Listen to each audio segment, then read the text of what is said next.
Thanks again for joining us. I'm Dan Recht. I am the managing director here at Activate Boston.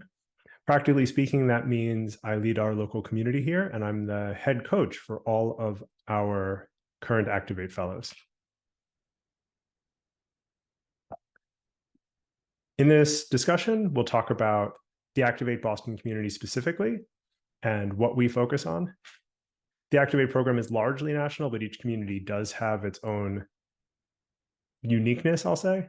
And so I'll try to highlight what makes Boston special and why you might want to be an Activate Boston fellow in particular. After that, we'll introduce the current Activate Boston fellows, and then we'll have an extended Q&A session with me and current fellows who are on the call. Jumping right in, because we started quite a bit late, I'll start with the basics of the Activate Fellowship overall, in case this is the first time you're hearing about us. The Activate Fellowship is for scientists who want to become entrepreneurs. We're a nonprofit, which means in return for the fellowship, we take absolutely nothing. And that sets us apart as a unique offering in this area. Our goal is to take people and start them on their entrepreneurship journey and have them bring high-impact new technologies to market.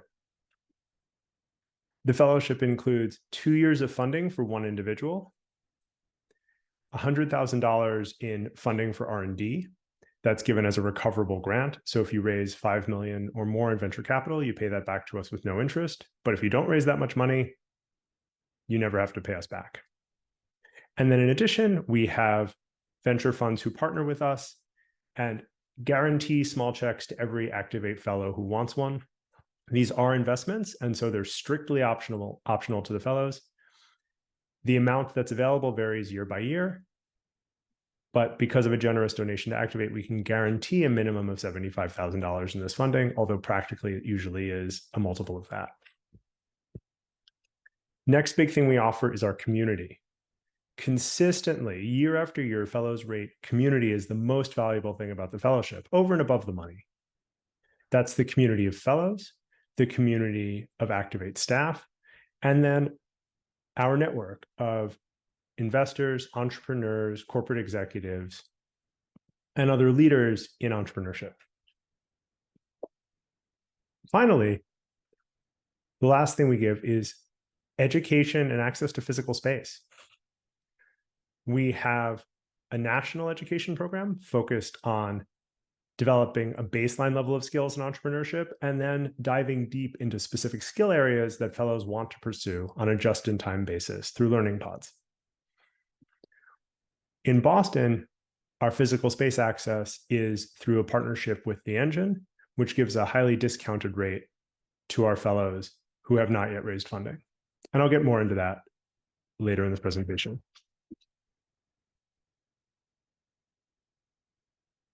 Your daily life in the fellowship is mostly going to be spent on your technology and company. Our involvement is going to be providing you with educational content, which looks like approximately 1 day every other week of local programming and about half a day of work in the off weeks. We have social events where you'll have a chance to bond with the other fellows, with our alumni, and also with special guests that we invite. I check in with every fellow at least monthly, and at the fellows option every 2 weeks, to go over really anything that they need. Those are personalized coaching sessions where the fellows set the agenda. Every quarter, fellows have what we call quarterly advisory meetings, where they prepare a retrospective presentation on what they've accomplished in the past quarter and what they plan to do in the next quarter. That serves as, at first, a dry run for the board meetings that many of them will eventually have. And then later, once there are board meetings in full swing for many fellows, as off-the-record deep dive meetings on specific challenges or areas that they're interested in. And then every year, we have several major events. Activate has large presences at a couple of national events each year, like the ARPA-E Summit and Climate Week. We have an annual retreat for the new fellows that then turns into an Activate-wide summit. Each Activate community is led by a managing director. So I'm the managing director of Boston. These are the other managing directors. So depending on which community you choose, one of these people will be your #1 mentor at Activate. In addition, each local community has a total team size of 3, 1 fellowship manager who's responsible for education, and 1 fellowship associate responsible for operations. In addition, we've got a partnership team that supports all the communities and helps fellows get connected to folks outside of Activate who can bring them a lot of value.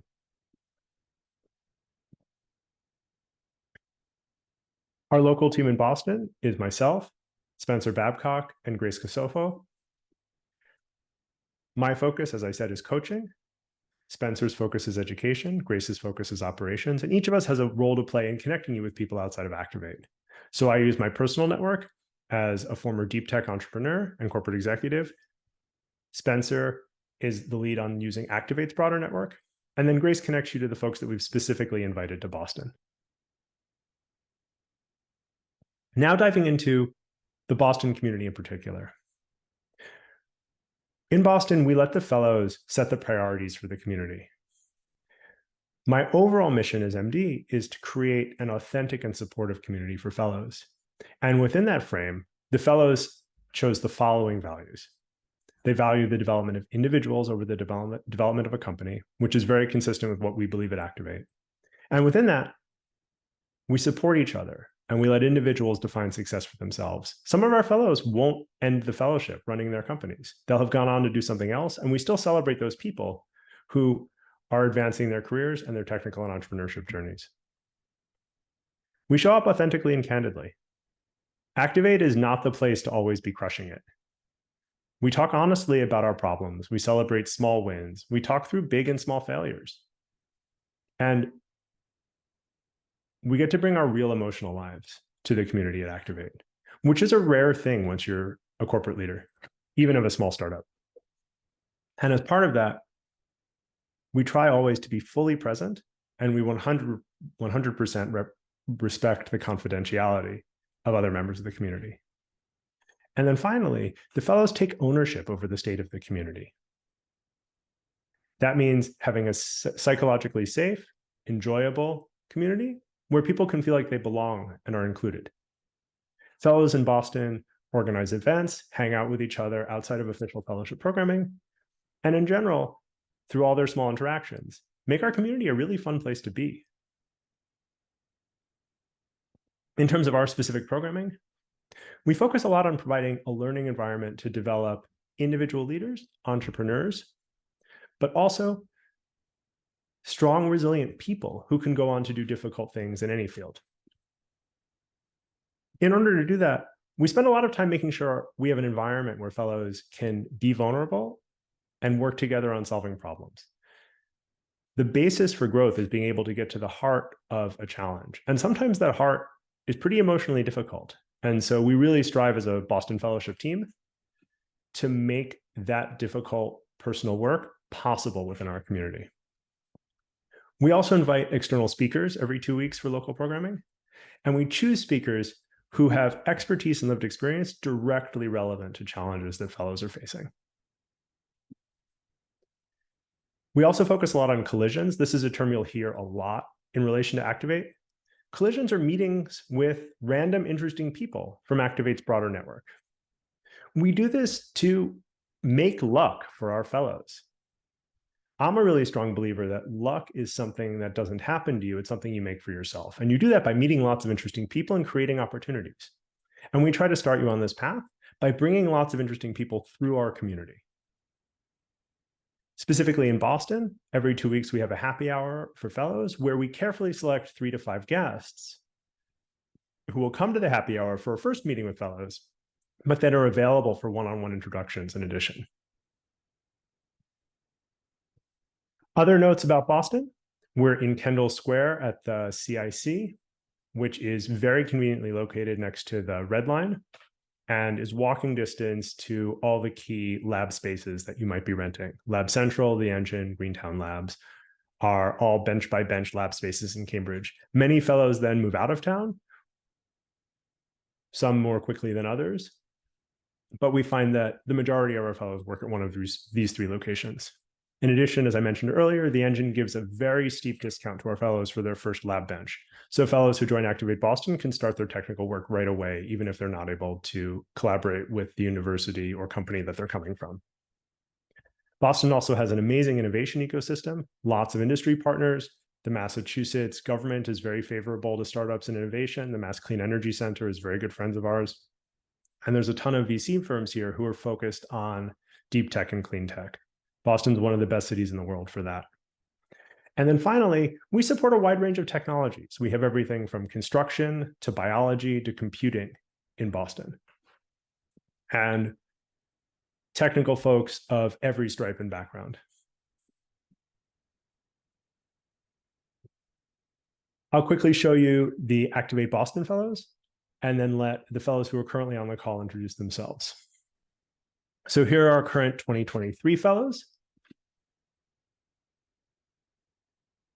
And you can see they work on everything from atomic energy to batteries. That's Fion Energy. Allium is construction. Arrakis Materials is carbon removal. Pascal is heat pumps. Eva is computing. Dotter Labs is sensing. Anthology is synthetic biology. And Florent is ultracapacitors. And then our 2022 fellows, again, work in a huge variety of areas. EVU Biologics is agriculture. Mesophase is heat transfer. Wild microbes, again, synbio, thermobionics, personal cooling. Anvil Diagnostics, bacterial identification. Robico is synthetic biology and agriculture. Closed composites is recycling.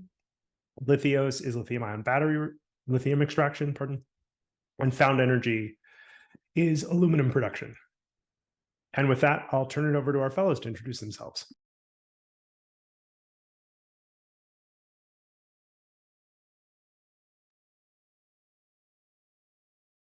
Cool. Maybe I can start. Name is Mo, founder and CEO of Lithios. I'm a PhD in chemical engineering from MIT. Founded the business last year.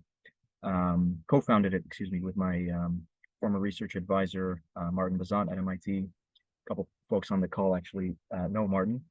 We're a team of about 10 right now, scaling our technology for lithium extraction in field trials sometime next year with our partners. Hi, everyone. I'm Terrence Davidovich. My company is Thermobionics, and we're developing ultra lightweight, actively powered wearable cooling for people. Especially, we've got the 30 million people in the United States who go to jobs on a regular basis without access to air conditioning. Apologize for my voice. I'm a little raspy. Spent the last day and a half at a conference that Activate helped set me up with. So apologies about that. And I'm a fellow, I came sort of more early career, mid career, not straight out of a PhD or postdoc program. Thanks. Hello, I guess I'll go next since Grace unmuted me.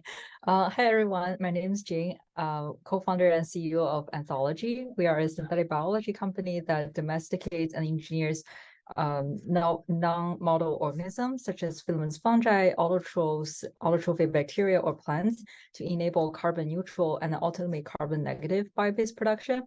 I'm cohort 2023. If you are interested in synthetic biology and its different sustainability applications, feel free to reach out to me.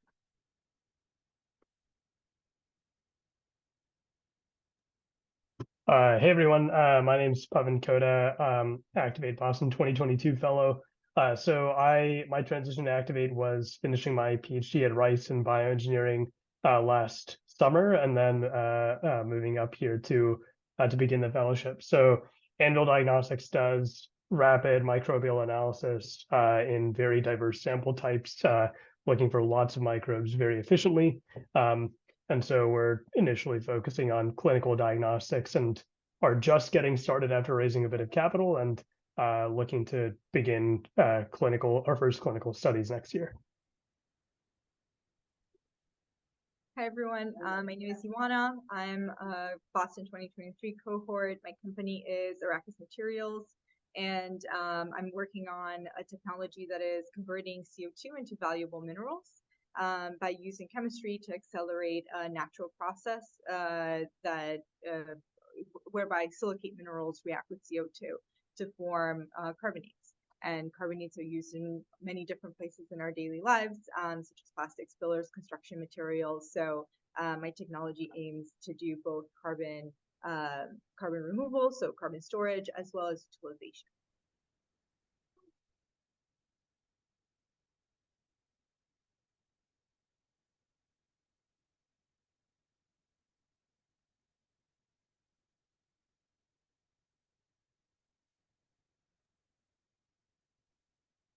All right.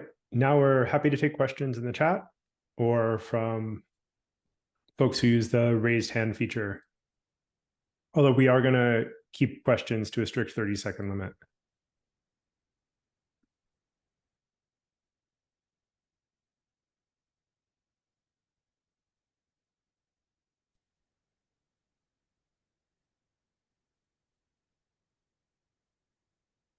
Go, Lewis.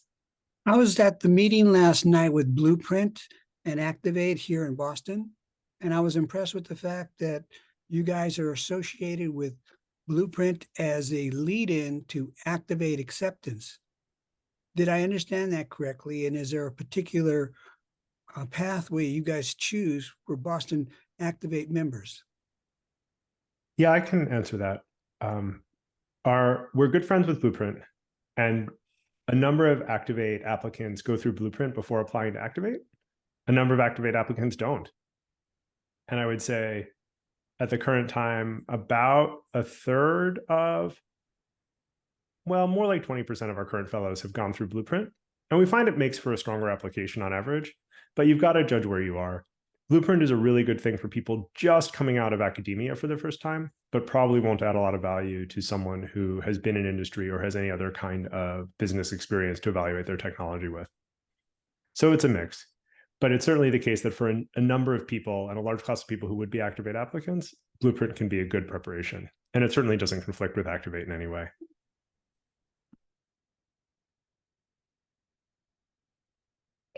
Leo, you're next.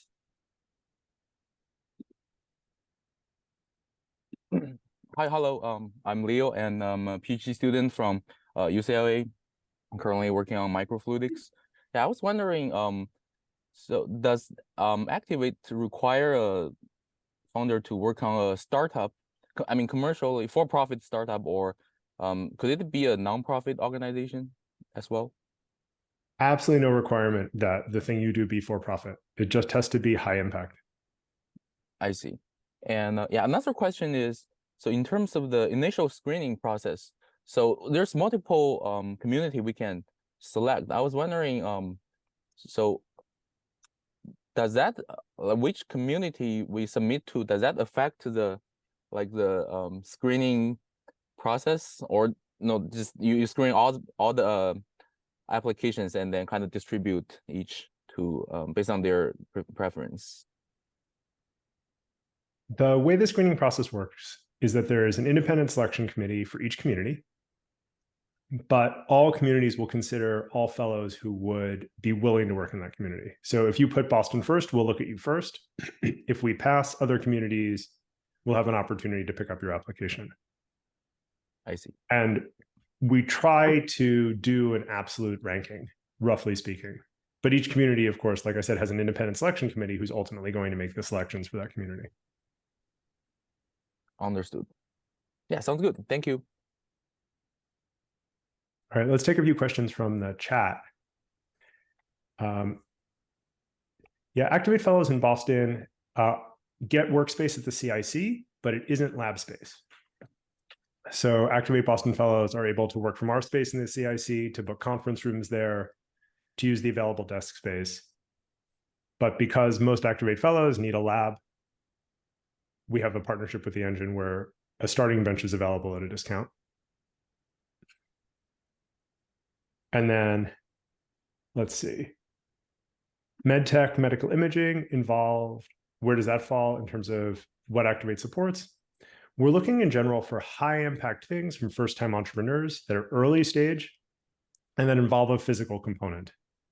So the more medical something gets, the less we're experts, and you're skirting with the boundaries of our eligibility. We almost never take human therapies. I can think of one exception, in the history of Activate.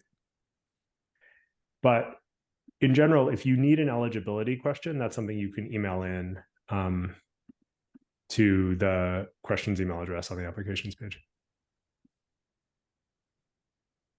Percentage of acceptance of individuals from industry. Many Activate fellows have an industrial background. In general, industrial applicants are very strong applicants. Should we take Lena's question and pass the mic to the fellows as well? Sounds awesome. Let's do it. We have the what has been the highlight of being a part of the program so far, and what's been so helpful for you, the most helpful thing?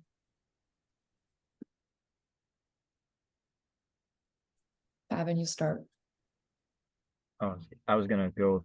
Okay, go, you go. Yeah, just a very quick, I don't want to take up too much time here, but I would say for me, it was honestly, it is still other fellows.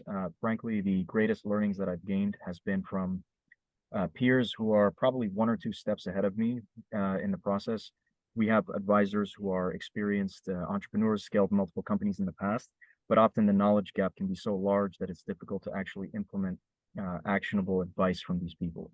So having people in the same cohort or in previous cohorts that are slightly ahead of us, or even slightly more ahead of us than a same peer, a peer in the same cohort would be tremendously beneficial in my experience. All right.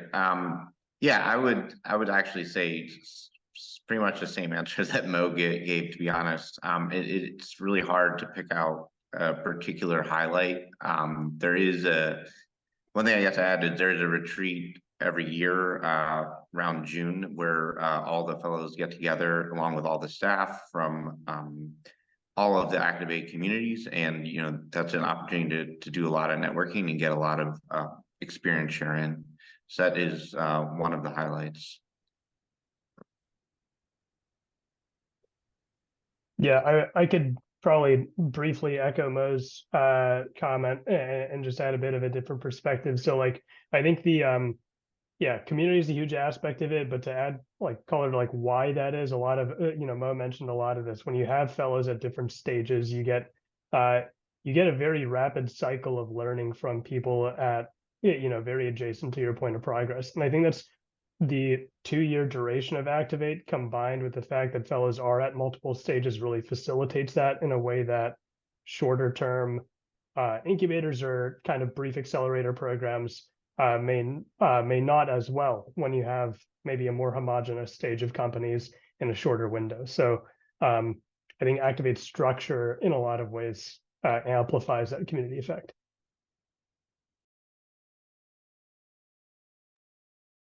I can also add on top of that, I think to me, the mentorship that I received from the program, including the coaching sessions with Dan, and also I'm also very close with the managing director at New York.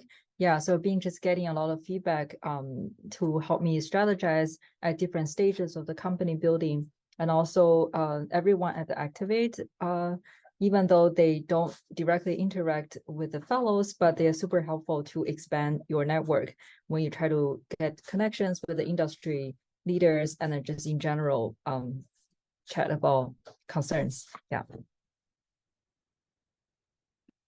I'll add just a quick kind of different perk here, which is this essentially course called Elements of Entrepreneurship, which has been run through the summer for us newbies 2023 cohort.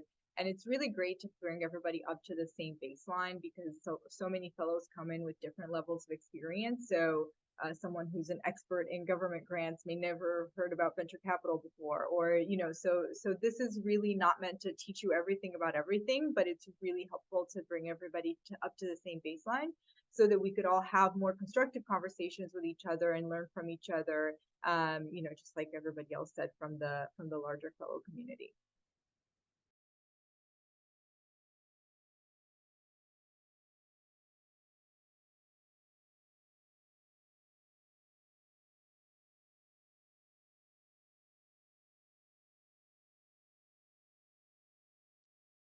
Okay, Brian, you've had your hand up for a while. Do you want to ask a question? Hey y'all, can you hear me? Great. This is the question for all the fellows. If I guess some of y'all might have been coming from like out of the area as well as like Dan mentioned, like some folks decide to work at the different like Greentown or the Engine. Like, are you y'all actually working in any of those spaces? Like, what's that experience been like? How did y'all choose which space you're looking at? Is anyone working also? Like, I know there's like some other partners in the area, like UMass Lowell and like MIT Lincoln Lab. Is anyone working there? Just if there's any general experiences about like kind of working at different spaces in the area. You want to talk about North Shore Interventures? Yeah, I was gonna say, I know that the kind of the Engine and Greentown Labs are the poster children for clean tech incubators, but really what I've appreciated about Activate is that their approach has been, here's some money, go find the space that works for you. And it's not pigeonholing you into a very specific location. So I've been out of PhD for a few years. I live north of the city. So for me, finding an incubator space that was located, outside of Cambridge and Somerville was the priority. And so I'm at Interventure Labs, formerly North Shore Interventures in Beverly. Great location, much cheaper than the other ones. So it's really just giving you the flexibility to find the space that works for you. And there's a lot of other fellows who have, made slightly different choices. So if you want to go with sort of the boilerplate standard choices, obviously you can talk to fellows that have done that. Or if you want to find something else, there's absolutely support for that too. You don't have to stick to some specific thing.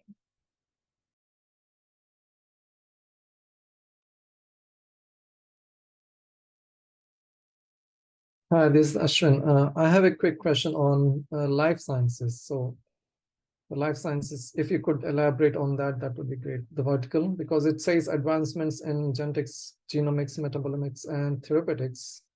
So apart from medical devices and precision technology. So this was not there last year, I believe, and this is there now this year. So I'm trying to understand how do we fit into the program, because our technology is deep tech, but the final product that comes out of it could be a therapeutic. So I'm trying to understand how do we fit into the program. So I'll point to what we're saying in the chat, which is if you have an individual eligibility question, we will answer you directly based on a description of your technology. If you write us your question through the contact form on the website, like we will put the effort in to make sure that nobody applies unnecessarily. I can speak to this generally, which is that in general, we avoid human therapies. Like things that have a really established funding method in the drug development industry are things that we generally don't touch. We are absolutely interested in life science technologies. Things that are very much within our scope are biomanufacturing, general platform technologies. And then for medical devices, that's very case by case. Things that are, again, medical device type platforms are things that we'd consider. So something that's very new and very, very high impact and could have a lot of different applications. The more something is targeted towards a specific disease or condition, the less likely it is to be eligible for Activate.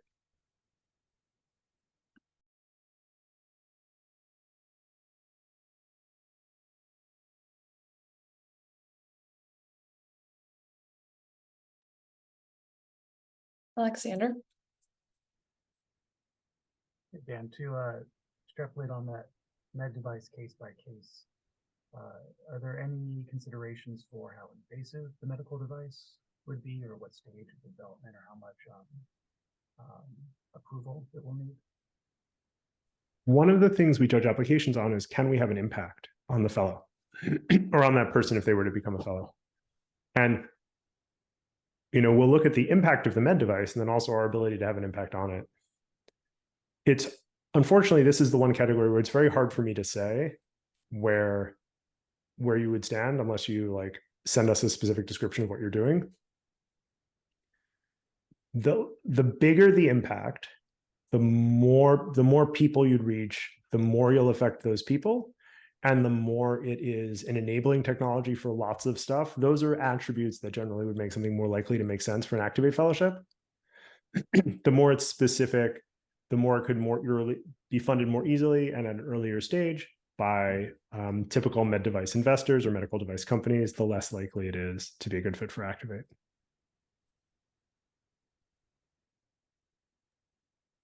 I have a related question. I'm the founder of a medical device platform technology. So you really gave me a lot of here. And my question is, we have multiple projects and all of them involve hardware, but to different extents. And I know that the vertical is not only med device, but also the involvement of hardware. Is it possible to apply with two projects? Is it possible? Do we have to choose? And if we have to choose, is it better to choose from less or more hardware? Can you elaborate on this tension before I go ahead and apply? Yeah, we get this question a lot. There's no great answer to it. I think like the number one lens I'd apply is, what is the project that's the best fit for the Activate Fellowship? So likely to have the highest impact, likely to reflect the founding team in the best light. Good, thank you. All right, looks like we have a question for the current fellows in the chat. So Wyatt asks, for the current fellows, curious to know if there are any aspects of the fellowship that you know now, but maybe didn't fully appreciate when you applied.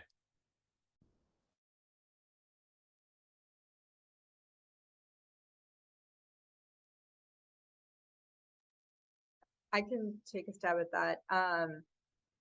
I think we say that, you know, this is a fellowship that puts the person first. It's not as much about the company as it is about you. But I think the extent of that is like really difficult to embody with words. I think just a lot of when you're talking to VCs, when you're talking to a lot of other funding sources, right? It's all about like, what's the business? What are you doing? What are the milestones? That's important. That's very important. But I think just kind of the level of support for the individual and for you having the freedom to explore like what is best for you and what is best for the business, and let's make sure those Venn diagrams, you know, how do we get more overlap there? I think I just didn't appreciate it as much until now.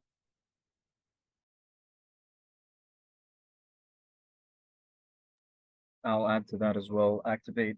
I mean, I kind of had the impression that this was the case, but it really manifested when I experienced it myself.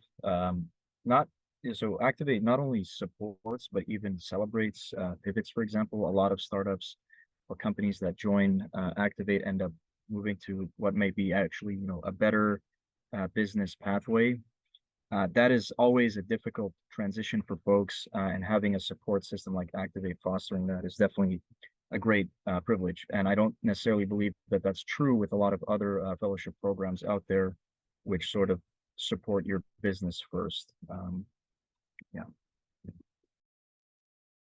I think, you know, sometimes we don't talk about money, the financial support involved, and one of the aspects of the financial support in recent years has been the flexible capital offering, which is, you know, as the presentation said, about 75K, but often, as Dan noted, it can be more than that. And so, if you're a single founder, a solo founder, you know, that capital can be really helpful to add somebody to your team and sort of overcome part of what I call like the solo founder trap, where you know, you need to focus on fundraising, business development, that sort of stuff, but you also need to move a technology forward in the lab at the same time.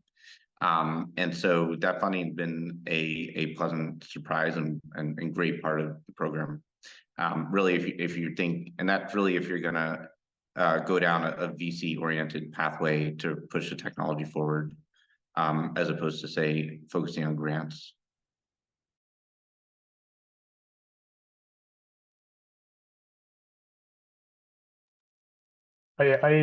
Only quick thing I'd add is that I in addition to everything above, I think Boston's a pretty awesome place to build a company. There's a real density of talent, motivated people, similar companies, or, you know, potential client companies to interface with, and that like shows up in the volume of interactions you have and the events in the area in different ways to get networked to other folks. So I think it's something I moved when I started Activate, and it was a tangible shift in my day-to-day experience.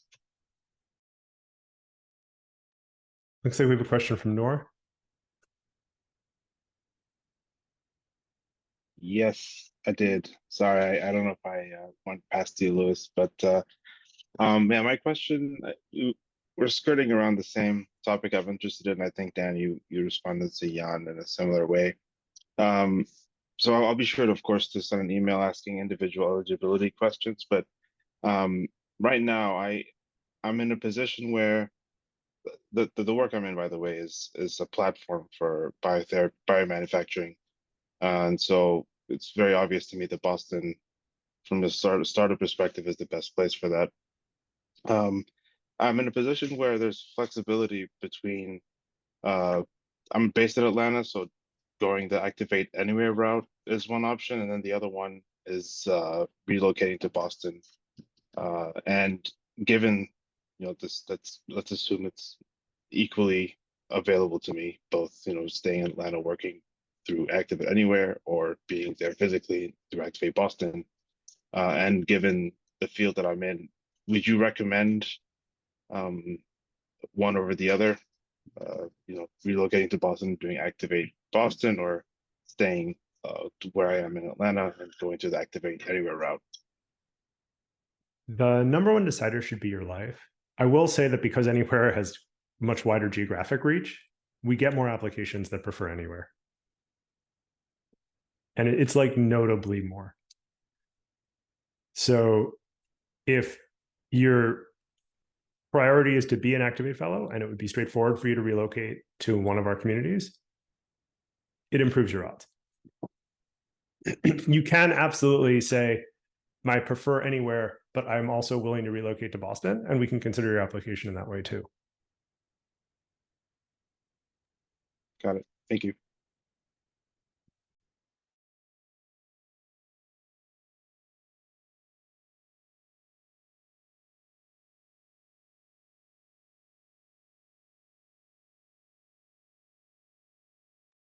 All right, looks like we have a question from Lewis.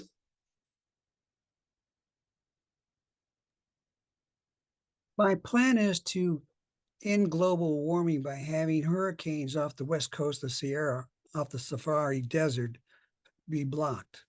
Is there such a thing as having too big of a project, too much rise? But all I really want to do is generate a simulation and then turn that project over to the government, either through Bechtel or Fluor, and have them actually build it. And monetizing is simply to remove the $165 billion last year in hurricane damages. And is that considered monetizing? So, not important that you monetize, but you have to draw a direct path from the fellowship to the impact. That if it's circuitous, for example, producing a report or ending with a simulation, that's not an Activate Fellowship project, and is importantly different from one. So I have to be able to actually build this product, make a partnership with somebody like a Fluor.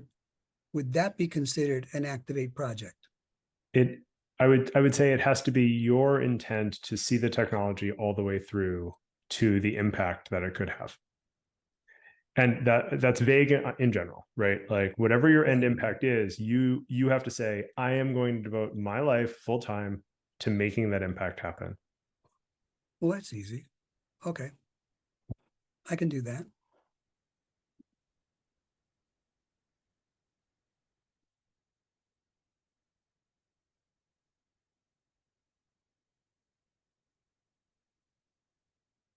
Okay, looks like we have a question comparing Boston versus Houston. The biggest difference between Boston versus Houston is that the Houston Fellowship is going to start this year, which means there will be 10 people, not 20. So that's going to mean more attention from Activate staff and the broader Activate network, but no senior fellows to work with. You'll be the pioneers. In terms of technical lab support, there's a Greentown in Houston. Office and lab space is generally available. Jeremy, who heads that community, is fantastic. The number one thing that should choose where you live with Activate is where you want to live.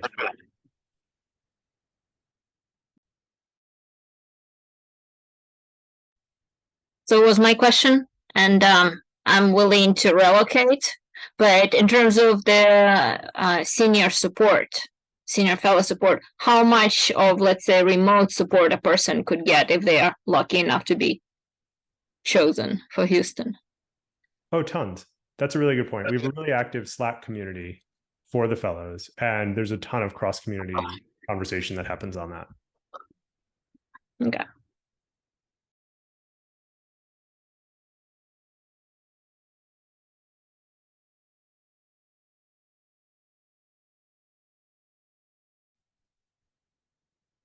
Okay, 2 quick questions from the chat. Letters of recommendation. We eventually do reference checks way down the road for people who are finalists. So we will actually want to talk to people who will stand for you. And then in terms of implication on visa status, boy, is that an individual case-by-case thing, but we have seen a lot of stuff and we coach people through it. One very common outcome is that folks become a fireable employee of their own company, which is a way for them to apply for working status at their own startup. But folks take all sorts of other pathways too. So we don't provide legal advice, but we certainly know some road signs.